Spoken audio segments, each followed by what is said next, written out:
we're going to have an awesome quarterback duel here, or we should at least, in Ohio State and Texas.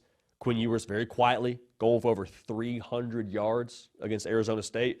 Now, it was a surge to get to over 300 yards with, the fourth quarter and overtime and all that, but, this is going to be an awesome matchup. Ohio State currently favored by 5.5. Let's have an early look at this matchup, man. Let's just kind of talk through some of these matchups we want to see within this matchup. Before we get to that, though, make sure you're subscribed. If you're watching live, thank you. If you're watching as a one-off video, also thank you. It helps us do more of what you want to see, and it just is a great deal for all of us to get more data from you, what you want to see. Best way to do that, by being subscribed. The matchup that I can't help but think about first is the Jim Knowles versus Quinn Ewers back and forth, because Jim Knowles had a very experienced quarterback, a very talented quarterback, in Dillon Gabriel. Played 6 years of college football in a blender. Had him in a blender. Now, again, I'm watching the broadcast copy, so I can't see everything that's happening in the secondary.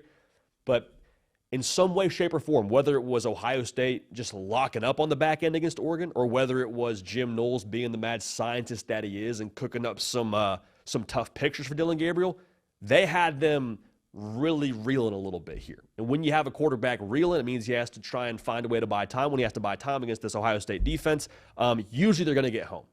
So the thing with that is, Dillon Gabriel, man, he's a mobile cat.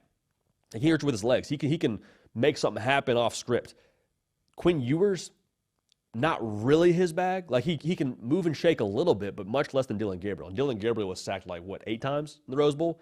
So if Ohio State gets to hunt because Quinn Ewers isn't seeing it, that would be the way this thing gets a little bit wacky. But on the other side of things now, I think it's important to note, Texas got some firepower offensively. Matthew Golden, he can go a little bit. So have we seen it as much as you would like to see it if you're a Texas fan as of late? No. But I don't think it doesn't mean it's there. Silas Bolden, we've seen what he can be. Ryan Wingo, a little bit quiet in the Peach Bowl, but we've seen what he can be. So I think there is still some opportunity here for Texas if they're able to have the right game plan from Steve Sarkisian and Quinn Ewers is able to see and diagnose this Ohio State defense. They're going to have a chance to take them vertical. And that's the way that Ohio State has been beaten against Oregon. So with that being out there on tape, I know it was October, but that's a matchup I cannot wait to watch. How much can Jim Knowles kind of cloak the defense versus Quinn Ewers seeing through it and having let's call a spade here, a legacy kind of game for our guy out there in Austin, Texas. Now, I'm really curious, too, when it comes to how this thing's going to go, handling the previous game for both sides. We talked about Ohio State and how well they handled losing to Michigan, responding by beating Tennessee, and then responding well to that success by beating Oregon in dominant fashion. Feels a little bit like if you're Ohio State, you're kind of back at where you were in the preseason. Everyone telling you how good you are, how you're the national title favorite, how this roster's so talented, how you're going to roll your way to a national championship. And, I don't think that's necessarily a bad thing for Ohio State. But I do wonder a little bit, are you able to still keep that same hunger? Now, my feeling on that is they will. My feeling is that Ryan Day has this team in just fight or flight mode in the right way with a certain amount of edge and confidence. But if you fall asleep at the wheel at all, Texas has the weapons to do something, right? So I'm not telling you that they're the more talented team necessarily. I think they have the talent, though, to get after you a little bit. Quinn Ewers still has it under the hood. We haven't seen as much as you want to, but if you fall asleep at the wheel, they can hurt you. Can absolutely hurt you. The Hard Count was brought to you today by Axia Time. Axia Time, the official timepiece of both the college football playoff and the Heisman Trophy. Axia Time is probably now the best kept secret in college football. Incredible combo of product, quality, and cool designs. No one is doing this right now in the college space. For the college football playoff, Axia has created a series of limited edition timepieces for each of the 12 teams in the college football playoff. You got 2 designs per team and only 100 watches now per design. Go to AxiaTime.com to check out your team's college football playoff timepiece. But listen, y'all, gotta act fast. These are going to sell out. If you're a watch person, you'll see these specs, quickly realize great value that you're getting. If you're not a watch person, do your homework. You'd figure out this is a great deal when it comes to these watches. So check them out at AxiaTime.com. That's AXIATime.com. Commemorate this season in style with a watch that tells so much more than time. Now for Texas, they limped out of that Arizona State game, right? Let up a big lead, goes to double OT. I said it before on this show, probably should have lost the game if we're just going to be honest with ourselves. How much does what Ohio State got post-Michigan maybe translate for Texas post-Arizona State? You looked your mortality in the face on 4th and 13, and found a way to get it done. Do you exhale and say, okay, phenomenal. We beat Arizona State. We're good. Nick Saban says it on game day a lot. Like, the worst thing that can happen is you play poorly and still win a football game for your football team when it comes to trying to get them dialed in the next week. If Texas can kind of flip the script a little bit and have that urgency we talk about, Texas is really good when they're urgent.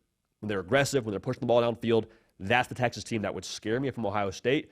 So, I mean, if Texas has the exhale, though, this thing is going to be very, very difficult to watch if you're a Texas fan. So, excited to watch that one. Last matchup here, man. We can't go through an Ohio State-Texas segment without talking a little NFL and NFL here on the perimeter. Jahdae Barron, Jim Thorpe Award winner versus Jeremiah Smith. Now, I don't know if Jahdae Barron is going to follow Jeremiah Smith necessarily. I also don't think Jeremiah Smith will line up just one place. But that back and forth is going to be awesome to see.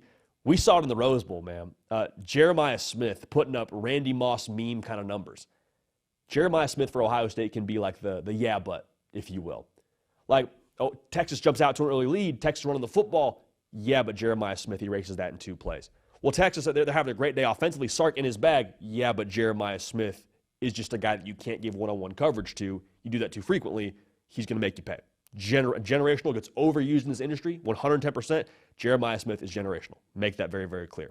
So how much for your Ohio State are you able to maximize that matchup? I think the other question is if you are another receiver, hint, Emeka Egbuka, Carnell Tate, Brandon Ennis, like, how much are you able to maybe win your own matchup if extra attention goes to Jeremiah Smith? Because we watched Texas against Clemson and get taken to school, right? Like, not on Jahdae Barron, but the other corners in, Malik Muhammad and others alike, like, they got after him, did Clemson. Now, Clemson lost the football game, but it was very obvious. They found something they liked with their matchup against those Texas DBs, not named Jahdae Barron, and they made him pay. So we'll see how that translates. The Texas defensive line has got to find a way in this game. Has got to find a way. Got to find a way, because that's the one part of this game where I'm a little bit curious as to which side that matchup favors. Right now, I think it favors Texas. If you're talking trenches, Ohio State offensive line versus Texas defensive line. And that's not really a commentary on the run game, because I still think Ohio State with those running backs will find a way to move the football on the ground. I'm talking like, speaking to the Jeremiah Smith, Jahdae Barron conversation, can you speed up the shot clock on Will Howard? Now, Will Howard's played great these last 2 weeks. We've also seen him during this season when he gets some pressure, gets someone in his lap. There's been some less than ideal decisions.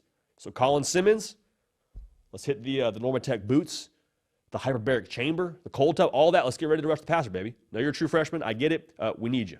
We need you from Texas. Anthony Hill, same deal. Like, we need to apply pressure to Will Howard if we want a chance to win this football game. If you allow them to sit back there and play 7-on-7, it will be a very bad deal. You can force some turnovers, get some momentum. Quinn Ewers gets going, and maybe he's playing like Tuscaloosa, Ann Arbor, Quinn. Things get interesting. So that spread's 5.5. Curious to see if that moves either direction as we move forward here, but that's going to be an awesome, awesome matchup.